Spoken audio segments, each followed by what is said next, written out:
Welcome into Crunch Time with Chris. My guest is the head coach of Logan, Rogersville's basketball team. Just had a great performance at Tournament of Champions. Last year, recording his 500th win as a head coach. He's a state champion from his time coaching Hillcrest. Hartville native John Schaefer. Coach, thanks for being in here with us here. Thanks for having me, man. I appreciate it. You know, this is the first time I think I've seen you not wearing a suit, by the way. You're such a well-dressed man on the sidelines. How many suits do you have? Well, they're all right over here in my closet, in my office. I can put one on real quick if you want me to, if you feel more comfortable. See, Coach, I purposely try to make sure that I'm wearing like a hoodie or something like this during these, because it's the one time I get to do any broadcasting without a suit myself. So I get it. Yeah. Coach, awesome stuff at Tournament Champions once again, and we got a chance to see what your team is capable of, and taking down the 8th-ranked team according to Max Preps. We are so close in the first game against the number 1 team, Paul VI. How much fun was that for you? And you know, what do you guys feel in just a few days here after that is concluded? It was a lot of fun. I mean, that's actually, in all my years of coaching, that's one of the biggest games I've ever been a part of. And not only that, it just kind of worked out where that's probably one of the biggest crowds that we've ever played in front of too, on a TOC. And on that same note, it's normally you don't have about 90% of the people in there rooting for you.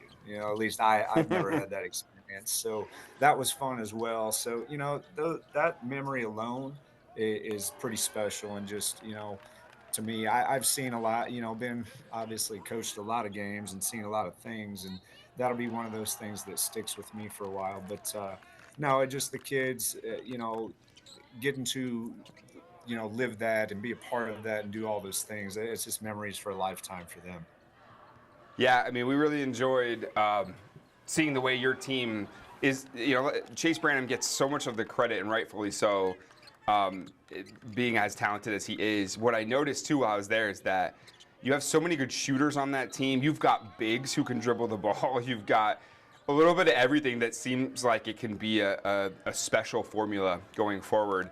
How fun was it? What was it like for you, I guess, to test that against the kind of competition that you really haven't had a chance to do that against yet?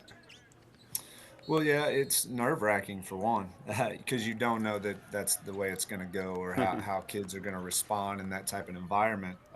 We know we're talented, and these kids have played a lot of basketball, and it's really about being able to play basketball together. I thought that, as we go farther in, we're starting to share it more. They trust each other more. It's made life better. It's made us more fun to watch, and just, we probably play a little different right now than what we played last year, even with the same kind of nucleus of kids. So that's the fun part, and them just growing into, their athleticism and their strength and understanding their roles and the importance of it. That's the beauty of it that you don't see. But Marcus and Titus, obviously the Moore boys, are big bodied kids that are skilled and move well. So those, anytime you have that with a basketball background with their families, so that's not a lot of me coaching. That's a lot of instinct and a lot of things that they've done over the years for themselves. And then, Sutton Shook's one of our best shooters.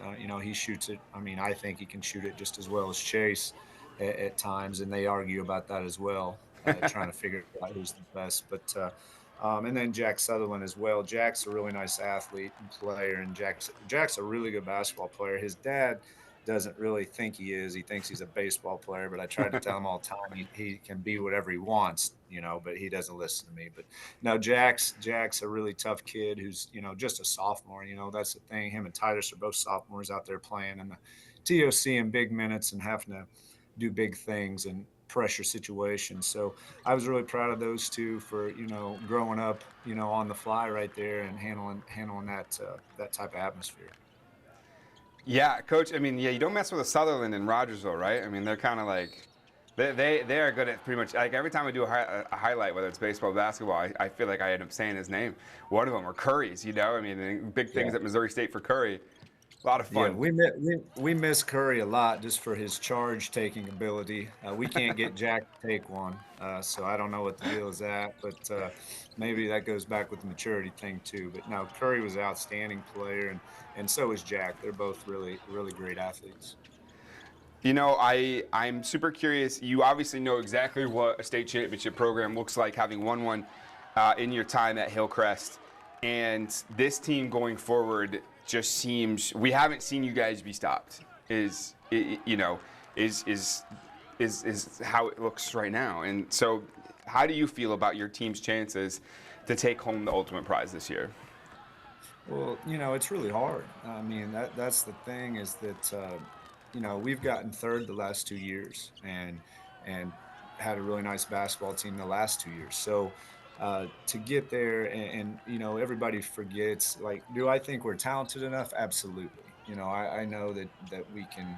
There's nobody left on our schedule that you can't play with or have a chance to win. So that's the nice thing. The other part of that, the scary thing is you always have there's things as injuries. There's lots of things that can cause issues. So to get to a Final Four, you have to be extremely lucky for one. Two, you've got to be extremely good, and really at that point too, like it's showed with us, I think, is when you get there, you've got to still play your best basketball. It can't be what you did 2 weeks prior. So and we kind of ran into that. And there's just so many things that play a role. But no, we're blessed to have the opportunity to have the kids and the program that we have to have a chance to do that and be in the talks, of being able to win a state championship. 1982, the last time it's happened, Coach. Obviously, a lot of history on the line, and what a fun, talented team. We have talked about Chase, 74 points in 3 games. You know a thing or two about some amazing athletes. The fact that you've played against, being a Hartville native, first of all, we'll start there. You had a chance, you know what it looks like on the other side with Aminu Muhammad, right? The last time we had a recruit ranked that highly. A 5-star basketball recruit himself, obviously went on and played some ball in the league, in the NBA. Jordan Smitty Smith, after the first game, called Chase an NBA player. Yeah, I want to get your comparison of what you see. What are some things that you would say they have in common? What are some things that make them very different? And what do you think the ceiling is for Chase here? Well, I mean, he called me a really high level coach too, so I don't know, if he was thinking clear, but no, that's a great compliment for Chase, obviously, and there's been whispers of that. There's just sometimes when you play kids or you're around basketball so much, and especially at the college level, people were just referred to a kid, he'll be a pro. He's a pro. That is a pro athlete that you're seeing. The Collins kid that we played the last night with Bosco, that's a pro. So you're going to see those guys play in the future. To have Chase's name mentioned in that, it's pretty special. And you know, it, I'm not going to say he can't because I know his hard work and determination and how much he puts into it. And he's not going to settle probably until he is. So if you would doubt him to play professionally, I would say that would be a bad wager. So no, I think someday he's got that opportunity, and the things that he's done already in his career obviously say that he's headed in that direction for sure. But no, we were talking about who we thought the best players were, and we had to go up against the number one player probably the first night, and we did well, and I think that gave us a lot of confidence. If you've seen, I think he played last night and had 37 points in the thing they played in. So yeah, he's a pretty special player. Yeah, you also got to coach Dorial Green Beckham, and it's one of the first things when I first took this job 4 years ago, and I was looking at great players that ever come from this area. I was like, oh my God, yeah, first round draft pick, NFL guy. Yeah, that's Yeah, awesome. that was great. That was crazy. Doriel was just the most raw athlete I've ever seen, and one of the best athletes I've ever seen or been around. But yet, nobody really talked about how good of a basketball player he was. He was really good and continued to get better. I mean, he could shoot it, handle it, dunk on you, strongest player on the floor, super quickness, agility, all the things. So, he could have played D1 basketball. There's no doubt. He got some offers to play football and basketball at some places, which I thought was kind of funny. That was one of their ways of trying to lure him away from the Alabamas of the world and everywhere else. But no, he was great. He was a great kid to coach. Very respectful. He dealt with all the recruiting and all the things, and never was late for practice. Never had an attitude. Just that that's the difference I think in kids back then as to now. Not to say that our kids have attitudes, but it's very different in the world of what's I think what's allowed and the norm. But nope, I've been lucky to have some great kids, and Trey Starks is another one, probably one of the best basketball players I've ever coached as well, and lucky enough to have him on the same team. So that was pretty special, and that had a big deal. The reason that we won a state championship.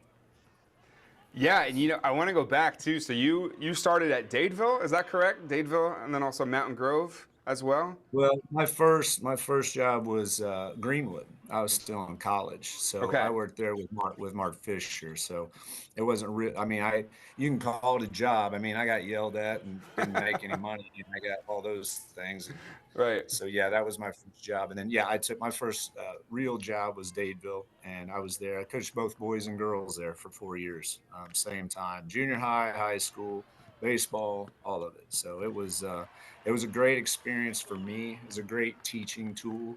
Uh, so I don't regret any of that. I had a blast. Lived out in a little farmhouse, had the best life ever. No cable TV. All I had was game film to watch. So it was pretty fun.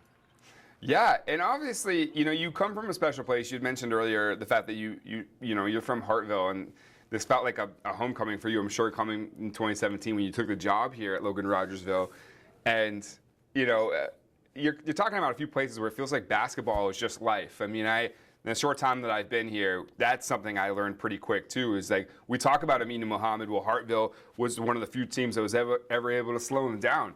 So talk about what it's like growing up in Hartville and how that helped shape your basketball future here. Just we Hartville's a school that doesn't have football, obviously. So, and there's a lot of pride in Hartville to win and be successful, and just the way it is. A lot of people still live there today. Their kids go to school there that are friends of mine, and it's a generational thing. But it's we football basketball is football in Hartville, so it's the biggest deal, and it was great, and we were lucky enough to have great coaches and back then that pushed us and made us who we are today. And really, we didn't know anything other than, hey, basketball is king, and you're supposed to win, and you're supposed to do this. So that kind of translated into where I ended up in my career and the things. You're talking about Hartville and Aminu Muhammad. Well, Darren Taylor, who was my coach, was on the other end of that bench coaching Aminu Muhammad, Hmm. against Hartville. And Brett Reed was the coach at Hartville. So, and Brett's a friend of mine, and Darren's obviously a close mentor and friend. And so it's really entangled and pretty neat. There's a big, we've talked about that it would be cool to do like a coach's fraternity, just a coaching tree of where it all started. And really, it goes far back as to Gary Stanfield. And so it's kind of cool to see the lineage of all the coaches and their careers and where they ended up. So that'd be a good book for you to write, or a good you can come up with that. That's not my deal. So there you go. Just gave Maybe you your first money making novel right there. that's good. Okay, we can start too by just having them all as guests because I definitely want to get Brett Reed on here at some point, and Oh yeah. the rest of the tree Brett, sounds like it'd be Brett, good too. Brett loves to talk. Brett loves to talk. This would be right up his alley. You can get him in there. Yeah, I love Brett's given us some great sound bites over the years when he talks about some of the Misha rules. Do you have a? You know what? I want to ask you this: if you could change one rule, if you're in charge of Misha for a day and you could just change anything, what would you what would you want to change? Oh man, I mean, the first thing off the top of my head is, uh, you know, probably open enrollment. I think as a taxpayer in the state of Missouri, I think if you want to pay, to live in a district, and you want to move your house and you want to pay in there, I don't think there should be any repercussions on where your kid goes to school. I think that's the fairest way to do it. I don't know about open enrollment as to where if I live in this district, but I want to play over there because they're better. I don't necessarily think that's okay. But I think if you as a tax paying citizen and you want to move and you want to pay your money, I don't see that there should be any way that they could stop you. I would say that. That's about the nicest way I can put it, I guess. But I mean, there's probably hundreds. I mean, that's just, but, I'm not getting into that. Mission does a great job. They've got a tough job. Yeah, I've not got any qualms. I have zero qualms with Mission. Shot clock, maybe? You might want that or Oh, no? that's another one. Um, it hasn't bothered us at all. I don't, I'll tell you, I'll be real honest. We got Hartville on Friday, and I would like to have a shot clock because they make me nervous. So Brett's a really good coach, and he's if not one of the best. And so I don't care what he says. He thinks he doesn't have a chance. He's going to try as hard as he can, and he'll coach, and he'll have his kids ready to make every possible plan he can to try to win a basketball game. So Yeah. if the shot clock with us, in the TOC and all these tournaments and all the other stuff that we played in, it's really not come into effect for us all year. Early on, I think we had a couple shot clock violations, but nothing, that's detrimental to the game. But I don't mind the shot clock at all. Yeah, he obviously Coach Reed's team had Nixa on the ropes in the blue and gold championship game. Couldn't quite hold on at the end. They are a team that has lost, maybe their best player or at least one of their very best players in Mason Cogdill. That injury bums us out so much. The knee injury, he's out of it. How do you expect them to adjust to losing a guy like Mason, who so often was their leading scorer? Well, like I said, Brett's a great coach, and he just played three of the toughest games right after that of his conference schedule that are in his district, and he won them all. So, I mean, the adjustment went pretty quick. So, the way they guard, the way they play, that really hurt them in the physicality part in their scoring. But still, it just morphed into a different deal. They're shooting more threes now, which they can do. They can shoot it, but their depth obviously is a problem for him. But he's going to find a way to win. They've continued to do it. You can look at his record right now. I think they're 16-1. So Yeah. without their best player in the last 3 or 4 games. So no, they'll find a way, and I hate it for Mason. That's terrible. He's a really nice player. He could play for me for sure. He's big, strong, fast, tough, and there's always a spot for those guys. Yeah, I got to talk to him. We actually went to the purple out game over in Hartville, and he's like on the sidelines. He's sitting there, coach. I wish I could show you the picture. He's sitting on the sidelines with the rest of his teammates cheering on the girls' squad. And they're just right there on the baseline. His leg is like, he's out. He's got the brace on. I'm thinking, I hope no one dives for a basketball in that area because. Right. I went to a game and saw him, and they had to start turning him sideways because his leg was too long. There's not enough space there, so they've had to make an adjustment there. But I think they've got that figured out. But he's right there helping coach, I think, and motivating his players as he should as a good teammate. Yeah. I wanted to ask you this about Chase. Within the system of Rogersville, obviously you identify kids at early ages who are going to be future players for your program. And do you remember the moment when you first realized you had something with Chase? Was there a moment that you can think of where you were like, he could be something? I don't know if you ever dreamed he'd be this good so fast, but was there a moment when he was younger that you thought, okay, we have something here?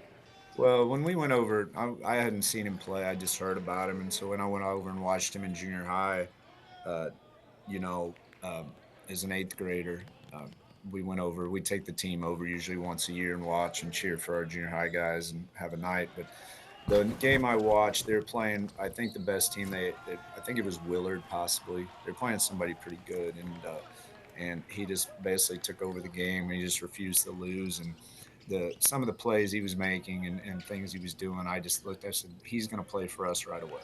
I knew that. I didn't think he would be at the level that he got to as a freshman, but I think because I knew he was going to play and be helpful.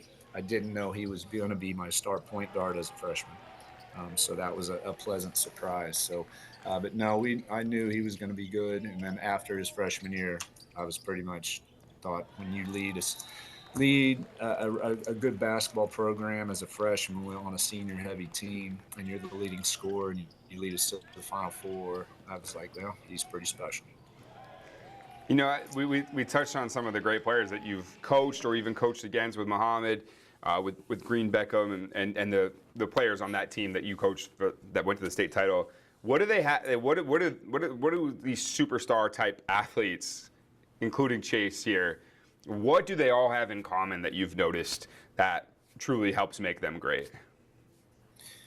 Honestly, just I mean, real simple, their effort, the time spent, their work ethic on, practice, or just their training, just relentless, want to get better. And pretty much that's the main thing that I see.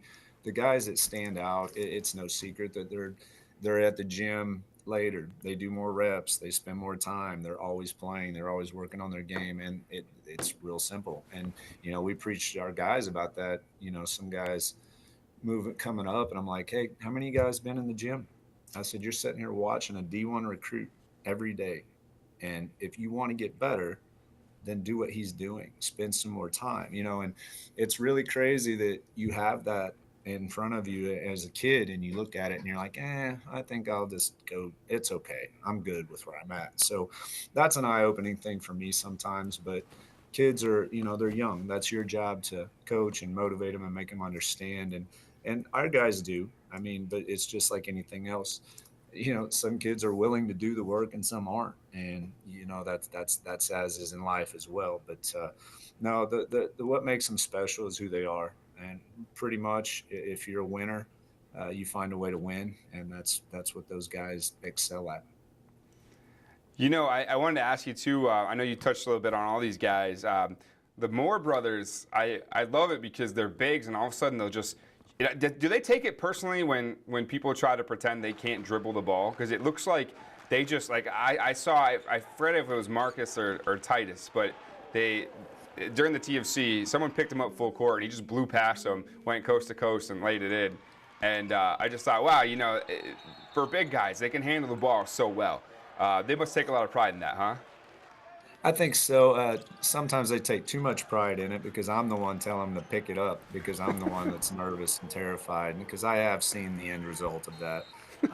Titus is continuing to get better at it. Marcus is the one that you don't see how well he can handle the basketball, and we don't use him. We probably don't use him enough, but he handles it as good as any guard I have. He could bring it up for us if he wanted to, so we don't utilize that enough. But out of our offense and some of the things we do, you see it every once in a while. He's a great passer too. So no, Titus wants to be the next point guard of the Lakers. I think sometimes he likes to do a lot of dribbling, but when he does and it's clean, he can go, and it's a problem for people. So he's still morphing into what he's going to be for the future. So we're excited about that. I did notice at least once you put an entire smaller lineup out when you took them both out to kind of, and I don't know if it looked awesome both ways. I mean, you guys showed that you can play different styles. Is that something you plan to do every once in a while to give those guys a breather and just go five guards? To my untrained eye, at least, it looked like that. Correct me if I'm wrong, but No, right. yeah. No, I mean we look like a different team when they go out. We lose your size. We're still long and lengthy, but our guards, our bench players right now, they're small, but they're skilled. And they would get more time in the TOC if if the size factor is not there and the physicality factor is not there, and the reps. I mean, some of those they're sophomores as well. I mean, Bo Watts, he's a senior, comes in off the bench and he gives us all he has. He's down there rebounding with 6'8" guys, pulling down rebounds, which was really cool to watch him do that. And then you've got these other guards, they've always been good. That sophomore class, they know how to play. So you put them in, they can shoot it, they can drive it, they can do some things. What we're planning on is the more reps they get throughout this season here, by the end of the season, our bench will be a lot stronger. So that's what we're working on, and getting those guys more reps and get them playing with the same guys and not just playing that same five. So because Marcus has to come out and Titus needs to come out and Chase needs to come out. So, and we're going to have to get better at that to win the big games down the road. So many great underclassmen talents on this team, Coach. It must be so exciting to know you don't just have them for 1 year. You get to do this again next year too. Right. Yeah. That comes with the excitement and the stress, you know. So yeah, but no, I'm very fortunate. We have a great thing going here, and the program kind of, you know, they understand what to expect. They understand what the stipulations are, what we want to do, and they come in and go to work. So that's the nice part. And we're supported. Our parents are really good, and they've got the same view. They want to win. So and admin as well. So, you know, they let us coach our kids and do what we do. And, you know, they keep coming. The kids in the junior high, I go over and see some of those guys and know who we got coming up. And it's a steady, you know, assembly line. So it's nice. We've got some nice freshman players that are about a year away as well. So it'll be going on once I'm gone anyway. Raj will still be good. They'll be good without me. So it'll be fun in the years to come to see that. Coach, we mentioned you hit the 500 wins last year. You got another 500 in you? No, absolutely not. No, not at all. I don't want to do that. There's not even a chance that I want to do that. So no, I'm good with the 500. I could have quit on 500 to be honest, but no, that's nice. I mean, I ain't made a single basket in those wins.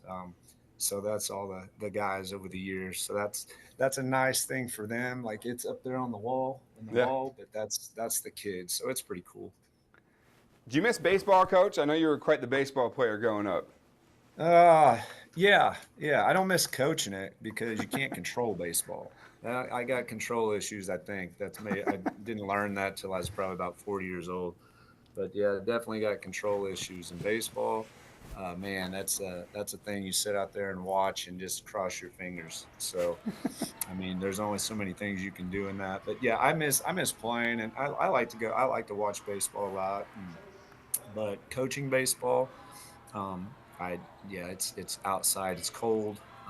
Yeah, it's not for me. I'm getting old and spoiled now. I like my controlled temperature and don't have to worry about the rain or snow or cancellations or anything. So yeah, I'm good with this. And Coach, going forward, what are the things that you want to build off of with the Tournament of the Champions? What are the things you guys need to address? I mean, it's hard for us to see what you would need to address of how good you looked at that tournament. But what are the things that you see that you want this team to get better at in order to make a run at a state title this year? I think you're always, when you're youthful, you're still working on your composure and just, you know, understanding. We still get panicky, you know, and our main guys, you know, and we're very emotional sometimes, you know, so that's one of those things that comes with maturity. And it gets us in problems sometimes, and it goes with us being competitive, you know, and it's a good thing. It's not a problem, but I think that's the main thing. We talked about our bench play. Our bench play has to get better, and it will. It has really nothing to do with those guys. It's not their fault. It's, you know, they're doing what we ask them to do. It's just they need to get those reps that are big and important and grow, and they will. So that's probably pretty much the most, and really key. Keep everybody healthy and make sure they get on the bus on time. That's the biggest key. All right, Coach, anything I didn't ask you about that you wanted to mention here? No, I think you got plenty. I don't know. I ain't got anything else. Well, I appreciate you squeezing in here. I know that you have some great assistants that are helping, you know, with the shoot-arounds and everything. And what you said, the kids are practicing right now. Is that what's going on? I forget what you said. Yeah, they're pretty much happy that I'm in here talking to you. I guarantee. That is, they're happy, guaranteed. He is head coach John Schaefer. Coach, thank you for being with Crunch Time with Chris here today. And good luck against Hartville. Good luck the rest of the season. we are looking forward to big things from the Wildcats. We've already seen it at the Tournament of the Champions, so can't wait to see what's next for you guys. Well, thanks so much. Appreciate your time. Thanks for having us on, and appreciate all you do.